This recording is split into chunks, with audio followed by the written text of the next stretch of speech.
नमस्कार, बहुत स्वागत है आप सभी का। आप मुझे न्यूज़ 18 के डिजिटल प्लेटफॉर्म पर देख रहे हैं। मैं हूं आपके साथ जया मिश्रा। ईरान और अमेरिका के बीच तनाव एक बार फिर से अपने चरम पर है। पिछले एक हफ्ते में दोनों ने एक दूसरे पर मिसाइल और ड्रोन से अटैक किए और इसी कड़ी में एक बार फिर से मंगलवार और बुधवार की दरमियानी रात दोनों देशों ने एक दूसरे पर हमले के दावे किए, लेकिन दोनों की कहानी बिल्कुल अलग अलग है। ईरान का कहना है कि उसने अमेरिका के एक बड़े सैन्य मुख्यालय और उसके ठिकाने को टारगेट किया। अमेरिका का दावा है कि उसने ईरान के सभी हमलों को नाकाम कर दिया और जवाबी कार्रवाई भी की है। इस दावे के बाद अमेरिका ने फिर से बताया है कि ईरान ने फिर एक लहर में ड्रोन दागे हैं और उन्हें भी नाकाम कर दिया गया। अब आपके सामने विस्तार से ये पूरी कहानी रखने जा रहे हैं। ईरान का दावा क्या है और अमेरिका उस पर क्या रिएक्ट कर रहा है, क्या जवाब दे रहा है, वो अब आपके सामने रख रहे हैं।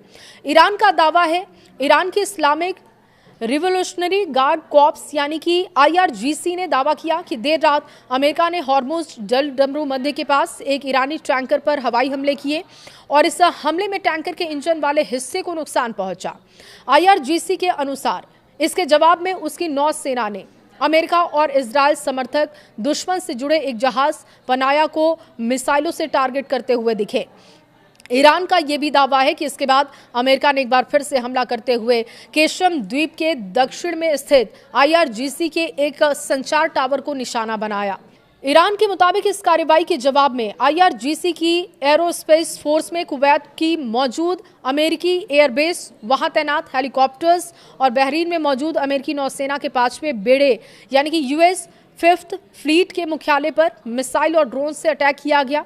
कई वीडियो भी सामने आए हैं जिसके सबूत दिए जा रहे हैं, जिसके दम पर ईरान दावा कर रहा है कि अमेरिका की एयर डिफेंस मिसाइलें कुवैत में ईरानी हमलों को रोकने में विफल रही है और जमीन पर ये गिर गए। दूसरी तरफ अब बात अमेरिका की कर लेते हैं।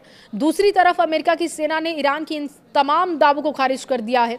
अमेरिकी सेंट्रल कमांड यानी कि सेंटकॉम ने कहा कि 2 जून को अमेरिकी बलों ने ईरान की ओर से दागी गई कई बैलिस्टिक मिसाइलों और ड्रोन को सफलतापूर्वक विफल कर दिया।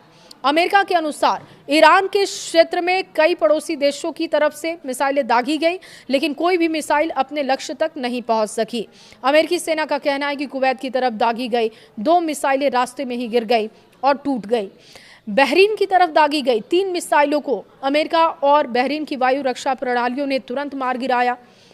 सेंटकॉम ने यह भी दावा किया है कि अमेरिकी बलों के क्षेत्रीय समुद्री मार्ग से गुजर रहे नागरिक जहाजों की तरफ भेजे गए ईरानी 3 आत्मघाती ड्रोन भी ढेर कर दिए गए। अमेरिका के मुताबिक इसके बाद उसने आत्मरक्षा में केशम द्वीप पर मौजूद एक ईरानी सैन्य ग्राउंड कंट्रोल स्टेशन पर हमला किया।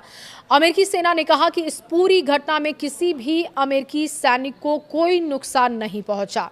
सेंटकॉम ने यह भी कहा कि संघर्ष विराम के दौरान भी उसकी सेनाएं पूरी तरीके से सतर्क है और किसी भी ईरानी हमले का जवाब देने के लिए वो तैयार है। इस दावे के 1 घंटे के बाद एक्स पर एक पोस्ट किया जाता है और सेंटकॉम ने दावा किया कि ईरान ने कुवैत में अमेरिकी सेना पर हमला करने के लिए फिर ड्रोनों का इस्तेमाल किया है और ड्रोनों की एक लहर लॉन्च किया है, लेकिन उन्हें टारगेट तक पहुंचाया नहीं जा सका। अमेरिकी सेंट्रल कमांड के एयर डिफेंस ने कई ड्रोनों को सफलतापूर्वक ढेर किया है, सुनिश्चित किया कि किसी भी अमेरिकी कर्मी या संपत्ति को कोई नुकसान ना पहुंचे। लेकिन इन दावों की आखिर सच्चाई क्या है, ये देखना होगा।